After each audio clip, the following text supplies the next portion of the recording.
Okay. చూడండమ్మా. Fe plus 4H2O giving rise to Fe3O4 plus 4H2 ఇంతవరకు మనం చెప్పుకున్నాం. ఓకేనా? ఇక్కడ ఇక్కడ Fe3O4 కదా! ఓల్డ్ సంగతి తర్వాత చూద్దాం గానీ, ఇక్కడ Fe అనేది ఇక్కడ ఒకటే ఉంది. సో, Fe ఇంకెక్కడ లేదు. చూడండి. క్రియా జనకాల వైపు గానీ, క్రియా జన్యాల వైపు గానీ ఒకేసారి ఉంది. ఇక్కడ Fe ఉంది. ఇక్కడ Fe3 ఉంది. ఇక్కడ 3 Fe'లు ఉన్నాయి. ఇక్కడ సెపరేట్‌గా Fe ఉంది. అంటే ఇక్కడ మనం Feని ఈజీగా తుల్యం చేయొచ్చు. Feని ఎంత తీసుకోవాలి మనం? ఖచ్చితంగా ఇక్కడ Fe దగ్గర 3 తీసుకోవచ్చు. 3 Fe plus 4H2O giving rise to Fe3O4 plus 4H2 అవుతుందన్నమాట. ఇప్పుడు చూడండి.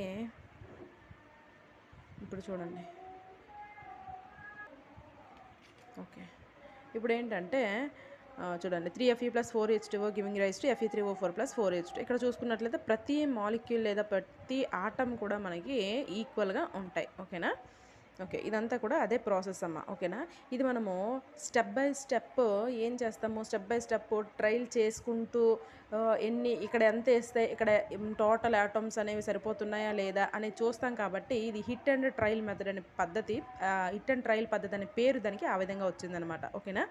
మనకి ట్రయల్ అండ్ ఎర్రర్ మెథడ్ ఉంటుంది కదా, ఆ విధంగా అనమాట హిట్ అండ్ ట్రయల్ పద్ధతి అనమాట. ఓకేనా? నెక్స్ట్ చూడండి.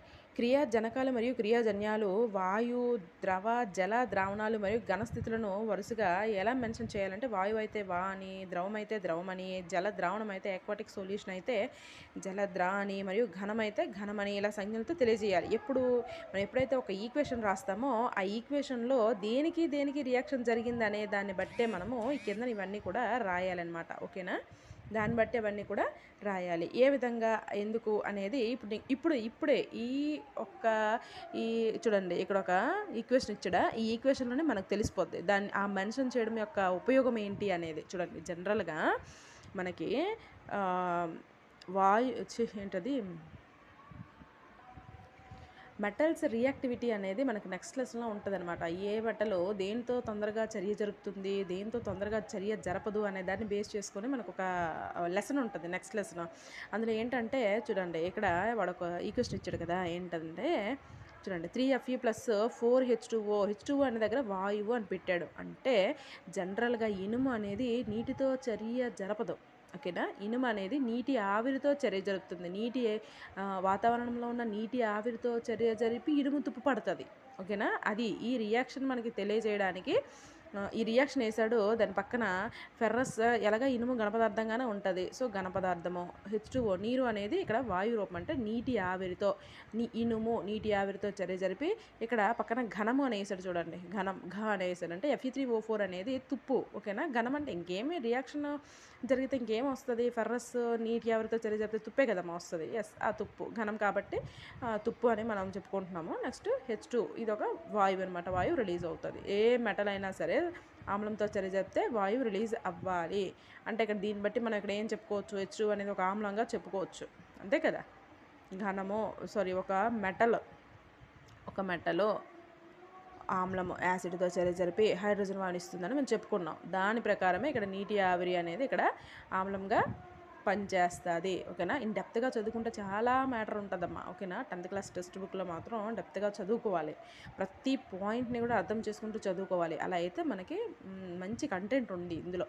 ఓకే, నేను ఎక్స్ప్లెయిన్ చేస్తాను అసలు ఈ టెక్స్ట్ బుక్ని ఎలా చదవాలి, ఏ పాయింట్ నుంచి ఏ పాయింట్ మనం అర్థం చేసుకోవాలి, ఎక్కడి నుంచి ఎక్కడికి వరకు వెళ్ళాలి అనేది ఇప్పుడు నేను చెప్పే విధానంలోనే మీకు అర్థమైపోతుంది. చూడండి, ఇప్పుడు ఇక్కడ ఉత్ప్రేరకం అంటే ఏంటో తెలుసు కదా మనకి. ఉత్ప్రేరకం అంటే ఏంటి? చర్యలో పాల్గొనకుండా చర్య రూపాన్ని మార్చేది. ఓకేనా? చర్యలో పాల్గొనదు కానీ చర్య రూపాన్ని మారుస్తుంది. అవి ఏంటి? కొన్నిసార్లు చూడండి, ఉష్ణోగ్రత, పీడనం, ఉత్ప్రేరకం, ఈ రెండింటిలో కూడా ఉత్ప్రేరకంగా పనిచేస్తాయి. ఓకేనా? ఉష్ణోగ్రత, పీడనం, ఉత్ప్రేరకం. ఓకేనా? ఉత్ప్రేరకం అనేది ఇక్కడ కొన్ని మెటల్స్ కొన్ని టైప్స్ ఆఫ్ పదార్థాలు ఉంటాయి. వాటిని ఉత్ప్రేరకంగా ఉపయోగిస్తాం. మనకు తెలిసిన ఉత్ప్రేరకాలు మ్యాక్సిమం ఏంటంటే నికెల్ ఒకటి. ఓకేనా? నికెల్ నూనెల హైడ్రోజనీకరణంలో వాడతాం కదమ్మా. నికెల్ సమక్షంలో నూనెల హైడ్రోజనీకరణంలో దీన్ని తయారు చేస్తాం కదా, అలా. ఓకేనా? నికెల్ సమక్షంలో. ఓకే, నెక్స్ట్ చూడండి, కార్బన్ మోనాక్సైడ్ ప్లస్ 2H2 ఏంటది 2H2. కార్బన్ మోనాక్సైడ్ అంటే ఇది ఒక వాయువు, హైడ్రోజన్ అనేది ఇది ఒక వాయువు. ఈ రెండు మనకు తెలుసు. ఇక్కడ 340 ATM వేసాడు అంటే 340 అట్మాస్ఫిరిక్ పీడనం వద్ద, ఓకేనా. ఇది దేన్ని తెలియజేస్తుందంటే పీడనాన్ని తెలియజేస్తుంది, ఓకేనా.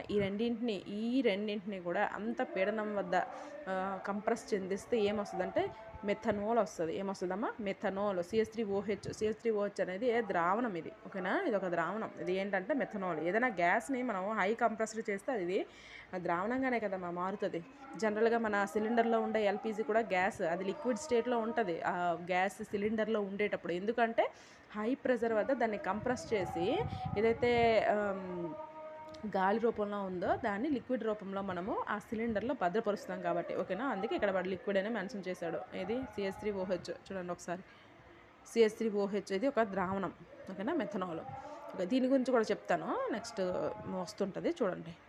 ఇప్పుడు 6CO ఇది ఒక జలద్రావణం. ఇందాక వాయువు తీసుకున్నాడు, ఇప్పుడు ఒక జలద్రావణం తీసుకున్నాడు. H2 అనేది ద్రావణం, మనకు ఎలాగో తెలుసు, ఓకేనా. ఇప్పుడు ఈ రెండింటిని కూడా తీసుకున్నాడు దేని సమక్షంలో అంటే సూర్యకాంతి లేదా క్లోరోఫిల్ సమక్షంలో, ఓకేనా. అంటే 6CO2 + 12H2O. ఇది ఏంటమ్మా మనకి